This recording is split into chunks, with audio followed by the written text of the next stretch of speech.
Hey, Tanya and Terrell, good morning. The final touches are being put on the United Center with less than 4 days until the start of the Democratic National Convention. Now, anticipation is growing ahead of the DNC with volunteers and delegates starting to arrive in the Windy City.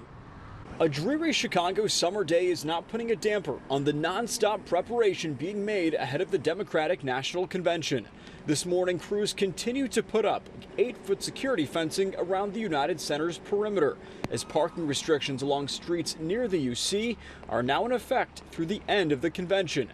Chicago Police Superintendent Larry Snelling appearing on CNN this morning to discuss the threat of unrest during the DNC. There is a distinct difference between a riot and a peaceful protest, or people who are simply exercising their First Amendment rights. And look, First Amendment protections does not include rioting. It doesn't include criminal acts. It doesn't include breaking the law. The coalition to march on the DNC, along with the U.S. Palestinian Community Network, say the city is allowing its members to hold rallies at Union Park and Park 578 near the UC, but without the use of stages, tents, and sound equipment, citing safety concerns. Organizers say the city is restricting their freedom of speech and plan to protest outside City Hall later this afternoon.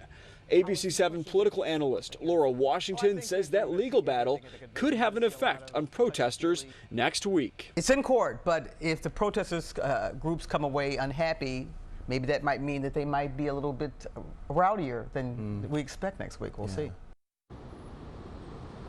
Back here live near the United Center, we have reached out to the city regarding that planned protest around City Hall later this afternoon. We also want to point out there is a DNC volunteer appreciation rally happening this evening at Wrigley Field. We're expecting Governor J.B. Pritzker and the Lieutenant Governor to make appearances at that event. Watch breaking news on YouTube. Subscribe to ABC 7 Chicago Eyewitness News.